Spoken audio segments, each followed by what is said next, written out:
menu for today is chicken curry. 2 kilos chicken. Ingredients, of course, tomato, green chili, coriander leaves, paprika, salt, and chili powder. And of course, yung ating onion na 1 kilo. Kasi 2 kilo yung ating manok. Or 2 kalahati. 1 kilong sibuyas. So, we'll see later. I-paste muna natin na wala na tayong makitang mga vegetables. So, kaya dito ang reason, nakaupo ang mga lutuan. Nasa baba ang kalan, wala sa taas kasi naglulutong nakaupo. Kasi sa pagpipaste pa lang ng mga ingredients is aabuti ng oras talaga. At saka, kadalasan gamit dito sa amin sa bukid is kahoy. So ako, wala pa naman akong kusina, sariling kusina na kahoy. Gas lang muna tayo mga sis. Maaksaya sa gas ito ang luto natin, pero minsan lang ako magluluto. Yung nagluluto ako sa isang linggo ng 2-3 beses lang, tapos pangat-pangat na, pang init-init na lang kasi maaksaya sa gas ang ating menu for today's, ay always menu sa Pakistan. Ganito sila, i-paste muna. So, balikan natin mamaya mga sisi. Ito na yung ating onion. Lagay natin ng ating chicken. After malagay natin ating chicken, pakuluin muna natin, i-fried natin yung sa onion ang chicken. Then, takpan. Balikan natin maya-maya. Kita nyo na fried na siya with onion. And then, ilagay natin yung ating tomato and green chili. So, ilagay natin yung ating garlic na dinikdik. So, yan ang very healthy yung mga ano dito, foods kasi full of mga vegetables, ingredients. Oo. Onion. The benefits of onion is, one is pampakapal ng buhok. Kaya sila dito, matanda na, ang kapal pa ng mga buhok nila. Tapos, ang hahaba. Tapos, ang mga Pilipina dito sa Pakistan is nagninipis ang mga buhok. Nagsisilaglagan. Isa na ako ngayon. Manipis na yung aking buhok. So, fried natin. Later, lagyan natin ng chili powder and salt and paprika powder. So, see you later. Guys, maglagay na tayo ng salt. 1, 2, 3 tablespoon na salt. Teaspoon pala, teaspoon. Kasi 3 kilos yan eh. Tapos, yung chili powder. Favorite ni Mayra ang maanghang. Alam nyo guys, itong chili powder, hindi to siya maanghang masyado kasi mix na yan siya, turmeric powder. Meron na silang hinahalo na mga spices. Tapos yung ating paprika. Itong paprika, hindi to siya maanghang. Parang pampa-red lang ito sa ating sa ating niluluto. Hiniram ko yun doon sa sister-in-law ko. So, mix natin. See you later sa kainan. Guys, as you can see, wala na tayong makikitang vegetable dito. Sauce na lang talaga ito, oh. Oh, ayan siya. Nagiging sauce na yung mga vegetables. Yung green chili lang ang hindi siya mag-paste. So, yan. After natin ma-fried, halo-halo lang. Maya-maya, lagyan na natin siya ng sabaw. Tubig para pang sausaw sa chapati or mga kidus ko, lagay sa rice, ang sabaw. Ang sabaw, maganda na siya kasi nandoon na yung mga vegetables, mga herbs and spices. Yan, fried lang natin. This is good for 2 to 3 days na kainan.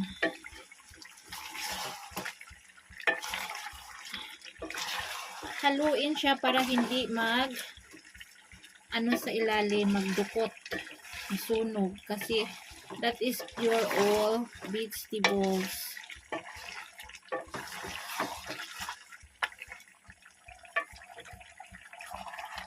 May nakita akong liver.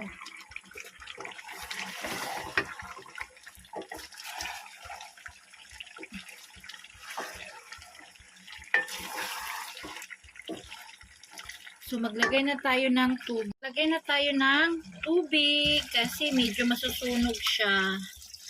O yan. Pakuluin natin siya ng pakuluin. Pakuluin natin siya ng mga 30 minutes para lumambot yung ating chicken. Kasi alam nyo guys, yung chicken dito sa Pakistan matigas. Sa atin sa Pilipinas, ang lambot ng chicken natin. Ang bilis maluto dito. Matagal. So, palutangin natin yung oil. So, i-boil muna natin siya ng medyo 30 minutes to cook ang chicken. Kumukulo na. Ilagay na natin yung ating garnishing or yung ating coriander leaves.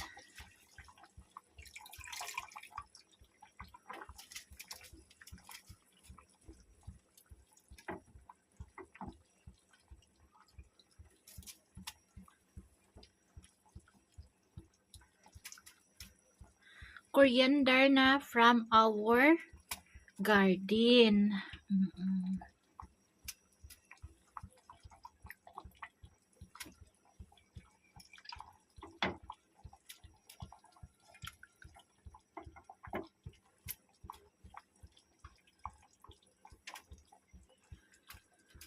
So, mikos-mikos na yan.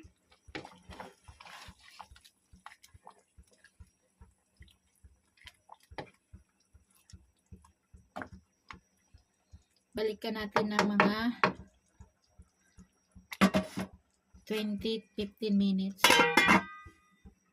Luto na yung ating chicken curry ala Pakistan style. Pag lumalabas na yung oil sa taas, it means luto na siya. Oo. Nasiparate na yung oil sa tubig. So, luto na siya. Marapit na darating aking mga estudyante. Pag ganitong ulam, chicken, ay, malakas kumain yarn. Pero pag gulay-gulay, beans, ay nako, mahina pa sa paggung kumain yung aking mga anakis. So, diba? Kainan time! Oh, off na natin.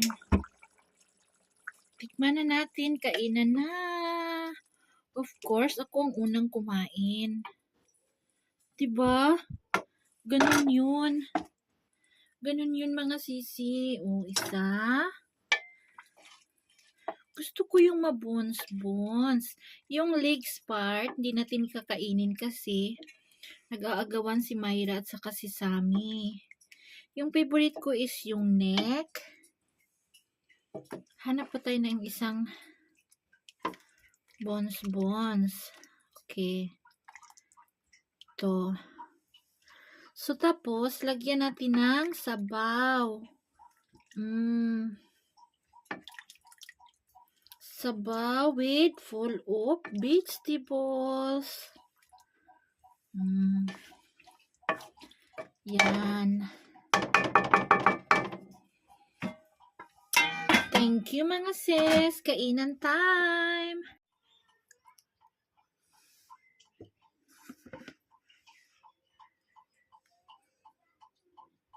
O diba? Ulingasaw pa. Importante may sabaw. Pwede naman nagluto din ganito. Hindi mo lagyan ng sabaw. special na pagkaluto, hindi sabaw. Masala, curry masala. Unang subo para sa lahat.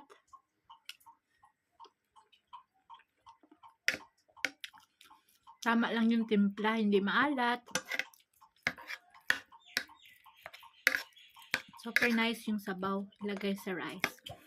Thank you for watching, everybody. Hope you guys subscribe our YouTube channel, Rosana Elias, and Happy New Year to all of us. God bless. Bye. Hello, kumusta mga sisi Koy, sisi Lab, mga madam. Andito tayo ngayon sa baba, sa kabukiran. Naglalakad ako, nag-exercise. Tahimik dito. Yung maririnig mo is yung mga huni ng ibon. Yun lang. So, sa taas may nagsisibak ng kahoy.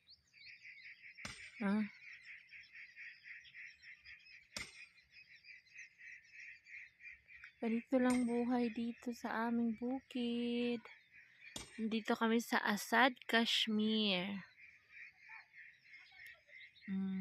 Pag ganyan lang lagi, kapag boring ka, kapag stress ka, kain lang.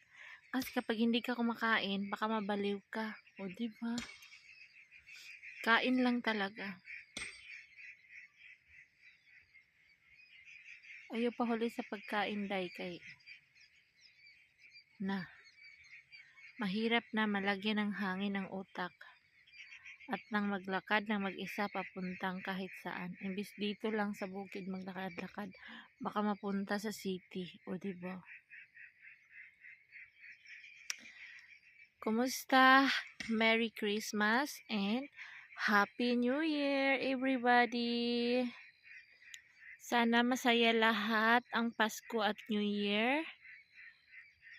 Kahit wala man magarbong handa sa misa, bastang importante, mahalaga is masaya ang pamilya at good health.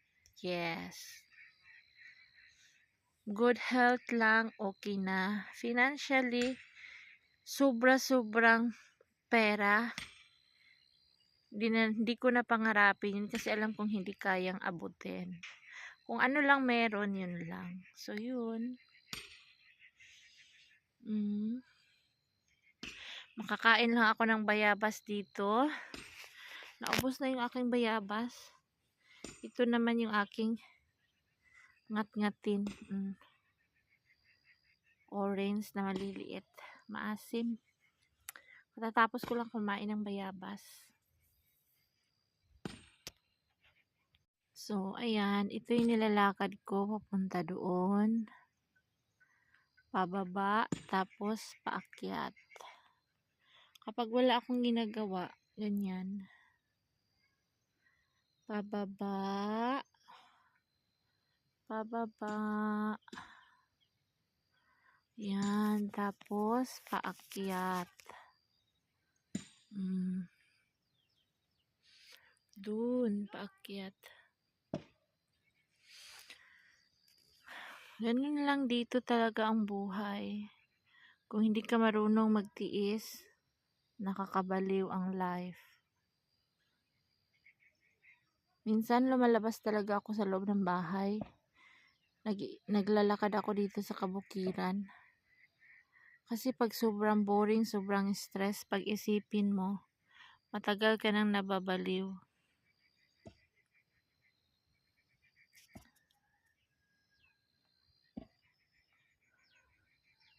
So, ayan.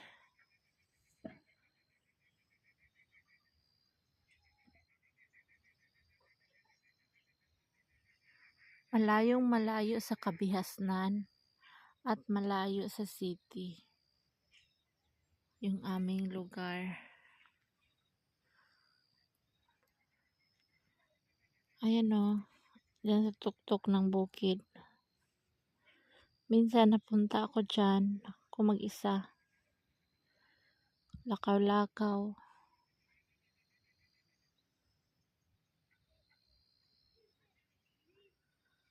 Although maganda yung ganitong lugar kasi malayo ka sa mga noise, sa mga sasakyan, sa mga taong maingay, like yung mga sa city, yung kantahan, yung mga crowded people, polluted air. Mas maganda dito mag for good ka.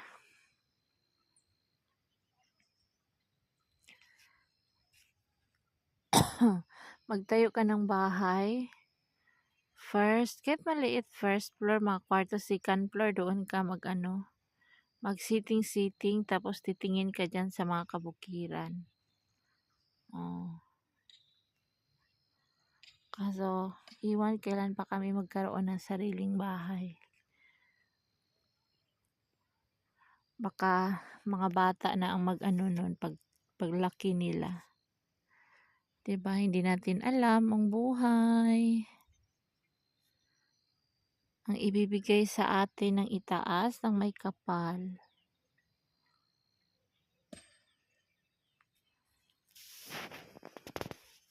Kasi habang nabubuhay tayo, may nakalaan sa atin ang itaas.